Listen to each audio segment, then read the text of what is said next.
Hello दोस्तों, तो कैसे हैं आप लोग। फिर आज हम लोग आ गए हैं इस चैनल पे जर्मन स्टेटस पे। तो आज हम लोग पढ़ेंगे 7 चैप्टर जिसका नाम है निर्देशांक ज्यामिति। तो 7.1 पढ़ने से पहले कुछ उसके बारे में जान लें। तो आप लोग देखे होंगे कि एक लकीर खींच रहे हैं, जैसे मान ले रहे लकीर हो गया और फिर इधर से हम एक लकीर खींच रहे हैं। तो ऊपर की सीमा को हम लोग क्या बोलते हैं, आप लोग को पता होना चाहिए। इसको वाई अक्ष और एक्स अक्ष, फिर यहाँ पे वाई अक्ष और यहाँ पे क्या हो जाएगा एक्स अक्ष। तो आप लोगों को पता होना चाहिए कि इधर वाला सीमा जो होता है धनात्मक होता है और इधर वाला ऋणात्मक। इधर वाला सीमा धनात्मक और इधर वाला ऋणात्मक। और एक्स और वाई का मान हमेशा क्या होता है, एक्स और वाई का मान हमेशा 0 होता है। 0,0 मान ले।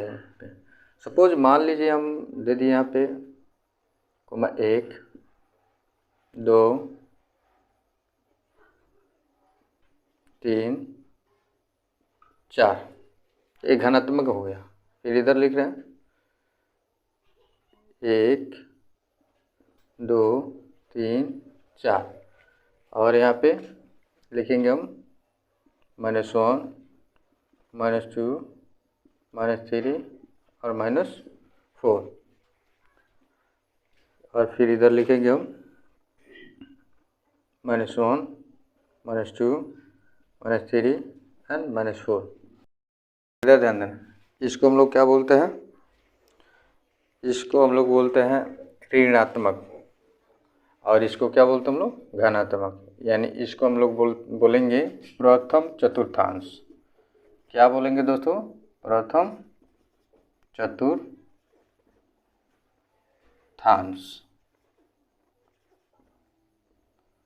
चतुर्थांश इसको बोले पड़ जाएगी ना प्रथम चतुर्थांश। और ये जाएगा, ये हो जाएगा द्वितीय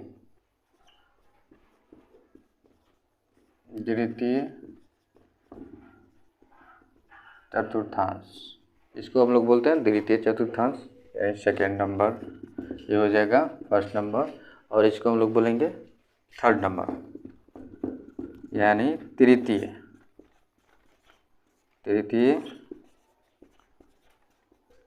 चतुर्थांश। या चतुर्थांश की जगह पर आप पाद भी बोल सकते हैं, इसमें कोई दिक्कत ना है। क्वेश्चन में जैसे एग्जाम में 1 नंबर में आ जाएगा पाद यानी प्रथम पाद, द्वितीय पाद, तृतीय पाद, है ना, चतुर्थ पाद या चतुर्थांश।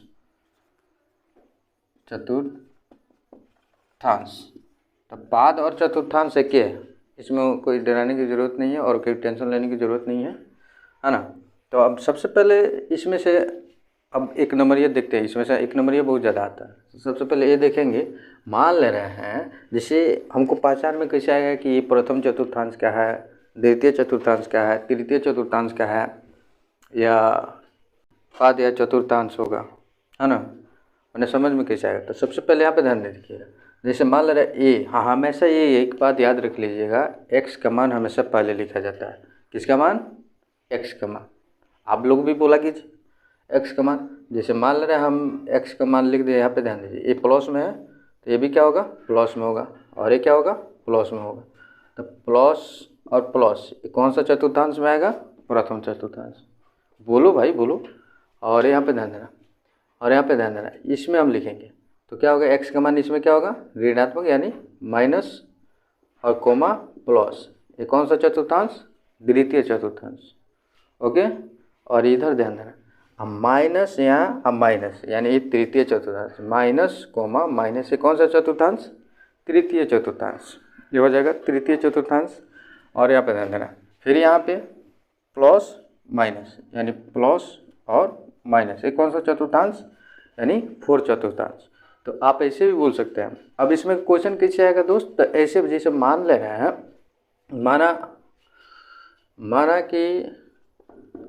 माना बिंदु 4,3 किस पाद का है या किस चतुर्थांश का है, तो क्या बताइएगा आप लोग, प्लस में है दोनों, तो प्रथम चतुर्थांश, एक नंबरिया दो नंबरिया जितना में आएगा, 2 नंबर में आएगा, 1 नंबर में आएगा, टिक मारने वाला में आएगा, मार सकते हैं। यानी प्लस ए भी है प्लस ए भी है, तो कौन सा चतुर्थांश, फर्स्ट चतुर्थांश। अगर ये पूछ दे 3,2 किस चतुर्थांश, यानी दोनों प्लस में है, तो कौन सा चतुर्थांश, फर्स्ट। समझ में आ रहा है ना, बोला कीजिए आप लोग। जैसे फिर इसी तरह अब इसमें भी ध्यान दीजिएगा, बोल दें -2,3 किस चतुर्थांश का है, -2,3 किस चतुर्थांश का है, यानी द्वितीय चतुर्थांश का है। किस चतुर्थांश का, द्वितीय। लग रहा है अच्छे से समझ रहे हैं आप लोग, और बोला भी कीजिए, कमेंट भी कीजिएगा, जो भी है ना। तो ये द्वितीय चतुर्थांश, चूँकि यहाँ पे ध्यान देना है, एक्स का मान क्या होता है, हमेशा आगे होता है, और वाई का मान हमेशा पीछे होता है। समझ आ रहा है ना। फर्स्ट में आप जब भी लिखिएगा एक्स का मान लिखिएगा, और लास्ट में हमेशा वाई का मान लिखिएगा। तीसरा में ध्यान दीजिएगा, यानी माइनस, यहाँ पे ध्यान देना, -3, -2 किस चतुर्थांश का है, -3, -2 किस चतुर्थांश का है, यानी तृतीय चतुर्थांश। अगर एक नंबरिया में आ जाएगा क्वेश्चन, आपको पूछ देगा ये बार बार, -3, -2 किस चतुर्थांश का है, तो आप लोग ऑप्शन दिया रहेगा, तृतीय, फर्स्ट, सेकेंड, ऐसे चतुर्थ, ऐसे दिया रहेगा। लेकिन आपको देखना क्या है, यानी माइनस यानी तृतीय चतुर्थांश, बस 3 नंबर में मार दीजिएगा टिक, 2 नंबर आंसर हो जाएगा। समझ में आ रहा है। अब ध्यान दीजिएगा, इसमें आएगा जैसे मान ले रहे हैं 4, -2 किस चतुर्थांश का है, तो फोर्थ चतुर्थांश। किस चतुर्थांश का, फोर्थ चतुर्थांश। तो इस तरह जो है, इसमें से एक नंबरिया आप लोग ऐसे क्लियर कर सकते हैं। यहाँ तक समझ में आ गया, कोई दिक्कत। चलिए फिर आगे बढ़ते हैं, यहाँ पर ध्यान दीजिएगा, इसको क्लियर कर दीजिए। अब इसके बाद जो आता है, एक होता है भुज और एक होता है कोटि। और भुज और कोटि क्या होता है, यानी एक्स अक्ष को हम लोग क्या बोलते हैं, भुज बोलते हैं, वाई अक्ष को क्या बोलते हैं, तो कोटि बोलते हैं बेटा। क्या बोलते हैं, कोटि। यानी एक्स अक्ष को क्या बोलते हैं, भुज, और वाई अक्ष को कोटि। समझ में आ रहा है यहाँ तक। अगर इसमें आ जाए, इसमें एक नंबरिया में क्वेश्चन आ जाए, 2 नंबरिया में क्वेश्चन आ जाए, तो कैसे होगा, तो इसमें क्या ऐसे पूछ देगा क्वेश्चन। जैसे मान ले रहा है, आपको हम पहले ही बताए थे उसमें इसमें हम बोल दे रहे हैं, जैसे मान ले रहे हैं 4,5 बिंदु 4,5 में भुज का मान क्या होगा, आप बता सकते हैं। यानी 4,5 में भुज का मान क्या होता है, यानी क्या होगा, तो आपको पहले बताए हैं, एक्स का मान हमेशा क्या होता है, पहले होता है, वाई का मान क्या होता है, आगे होता है। तो 4,5 में भुज का मान क्या होगा बेटा, तो 4 होगा, बस। समझ में आ गया। 4,5 में भुज का मान क्या होगा, 4 होगा, है ना। अगर यहीं पूछ दे 6,8 में अक्ष है, कोटि का मान क्या होगा, मैंने कोटि का मान क्या होगा, 6,8 में कोटि का मान क्या हो जाएगा, तो क्या बताइएगा आप लोग, 8 बता दीजिएगा। यहाँ तक क्लियर, कोई दिक्कत नहीं। अब इसके बाद मिटाया, इसको क्लियर कर रहे हैं। अगर स्क्रीनशॉट लेना चाहते हैं तो आप लोग लिख सकते हैं, कोई दिक्कत नहीं है। अब इसके आगे आता है संरेखी। संरेखी किसे कहते हैं, यानी संरेखी वही चीज़ हो, जिसे मान ले रहे हैं एक लकीर है, ये तुम्हारा एक लकीर है, और यहाँ पे एक बिंदु है, यहाँ पे एक बिंदु है, यहाँ पे एक बिंदु है, यहाँ का बिंदु। यानी संरेखी में एक लकीर पे अनंत तक बिंदु होती है, उसे संरेखी कहते हैं। एक रेखा पे माने जितनी बिंदुएं होती है, लेकिन वो सीधे होनी चाहिए, ये नहीं कि टेढ़ा ऐसे नहीं, सीधी होनी चाहिए। उसको हम लोग क्या बोलते हैं, संरेखी बोलते हैं, संरेखी, यानी इसे हम संरेखी कहते हैं। अब सपोज मान लीजिए यहाँ से लेकर ये हो जाएगा ए, और सेंटर में जैसे मान ले रहे हैं यहाँ पे हम बी दे दिए, और यहाँ पे क्या हो गया सी। तो ए सी बराबर क्या, ए सी बराबर A B plus B C. यानी ए सी की दूरी निकालने के लिए सबसे पहले हमें ए बी और बी सी अगर दोनों एक साथ होगा, समान में होगा, दोनों समान में होगा तो हम लोग क्या कहेंगे, संरेखी है। अगर नहीं होगा तो वो संरेखी नहीं है। जैसे मान ले रहे हैं अब कोई रेखा ऐसे दिया गया हो, टेढ़ हो, ऐसा हो और बिंदु दिया हो तो वो संरेखी नहीं हो सकता। यहाँ तक समझ में आ गया? कोई दिक्कत? चलिए तो दोस्तों इसको हम क्लियर करें। चलिए यहाँ अब दूरी सूत्र।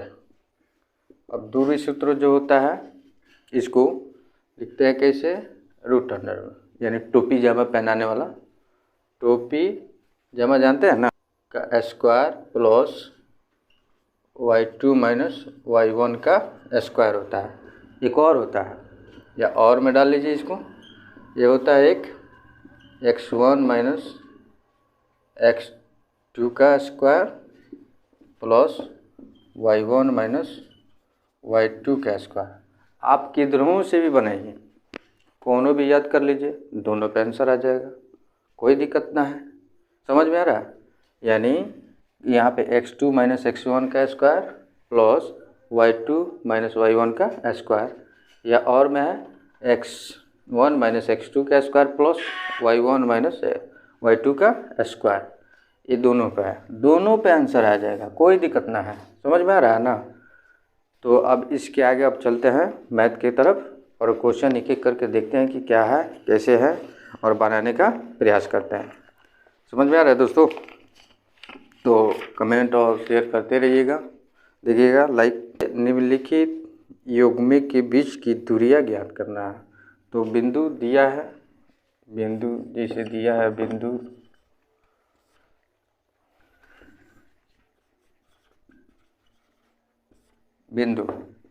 दिया है, जैसे मान ले रहे हैं बिंदु, आप कोई भी मान लीजिए, मान जैसे ए से लेकर जेड तक कोई भी लेटर आप मान सकते हैं, इसमें कोई दिक्कत ना है। जैसे पी का मान हम मान ले रहे हैं, दिया गया है 2,3, और यहाँ पे क्यू का मान हम मान ले रहे हैं, क्या दिक्कत है? जैसे यहाँ पे एक रेखा है ना, जैसे पी और क्यू है कि नहीं। अब इसका मान कितना दिया, सपोज मान के चल रहे हम 2,3, और क्यू का मान कितना दिया गया, 4,1 है ना। तो हमको अब इस पे हम लोग को क्या करना है, क्वेश्चन को सॉल्व करना है। चलते सॉल्व करते हैं।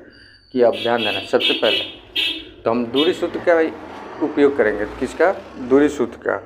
तो लिखेंगे पहले x और y का मान लिख लें, x और y का मान। तो इसको हम क्या बोलेंगे, फर्स्ट वाले को x1 और यहाँ पे y1, यहाँ पे x2 और इसको y2। दिखाई दे रहा है? दिखाई दे रहा है ना? क्लियर बोल दीजिएगा कमेंट में, अगर नहीं दिया होगा तो उसके लिखिए दे, नेक्स्ट टाइम क्लियर वीडियो बनाएंगे हम, ठीक है। तो यहाँ पे लिखेंगे दूरी सूत्र बराबर रूट अंडर 2 भी पहना दीजिएगा।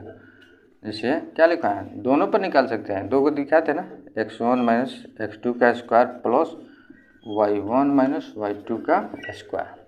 अब हमको देखना है कि x1 का मान किधर है, x1 का मान किधर है। देखें हम x1 का मान कितना है, 2 है, तो 2 लिख लिए, माइनस है तो माइनस। y1 का मान कितना है, x1 और x2 का मान कितना है, 4 है, तो 4 का स्क्वायर है, प्लस है तो प्लस।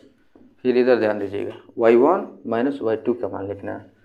तो यहाँ पे ध्यान दीजिएगा y1 का मान कितना है बेटा, यहाँ पे 3 है, अब माइनस है तो माइनस, y2 का मान कितना है, यहाँ पे 1 है, और इसके ऊपर क्या है, स्क्वायर है कि नहीं, स्क्वायर है। अब यहाँ पे ध्यान दीजिएगा थोड़ा सा, 2 में से -4 घटाइए, कितना होगा, यानी 2 में से -4 तो घटेगा नहीं, यानी 4 में से 2 घटा लीजिए भाई, क्या दिक्कत है। यानी 4 में से 2 घटा लीजिएगा तो क्या हो जाएगा, -2 का स्क्वायर, और 3 में से 1 जाएगा तो कितना होगा, 3 में से 1 जाएगा तो 2 का स्क्वायर। अब तो आपको ये पता होना चाहिए कि 2 का स्क्वायर क्या होता है, हाँ। तो 2 का स्क्वायर कितना होगा बेटा, 4 होगा, प्लस 2 का स्क्वायर कितना होगा, 4, यानी दोनों को ऐड करेंगे तो कितना होगा, 8। अब 8 का आप क्या कर दीजिए, फ्रैक्शन तोड़ दीजिए, 8 का फ्रैक्शन तोड़िएगा, यानी जैसे तोड़ दीजिए 8 का, नहीं, 2 एकम 2, 2 चौका 8, 2 एकम 2, 2 दूना 4, यानी ध्यान दीजिए जो पेयर में रहता है उसको एक निकाल लेना है कि नहीं। जो पेयर में रहता है उसको क्या करना है, एक निकाल लेते हैं हम लोग, और इसको क्या कर देंगे, तोड़ेंगे तो हम लोग क्या आएगा 2,2, यही हम लोग का क्या हो जाएगा, आंसर हो जाएगा, है ना। और 2 क्वेश्चन और है, यहाँ तक समझ में आ गया, कोई दिक्कत। तो 2 क्वेश्चन हैं आप लोग के पास, जैसे दिया गया -5,7 -1,3। तीसरा क्वेश्चन है a, b -a, -b। तो इसको ज़रा आप लोग बना के रखे रहिएगा या बनाने का प्रयास कीजिएगा, इसी सूत्र पे, इसी चीज़ पे आंसर इस तरह आ जाएगा। नहीं तो नेक्स्ट टाइम में हम फिर बनाने की कोशिश करेंगे, फिर बनाएंगे। तब तक के लिए बाय। जय हिंद, जय भारत।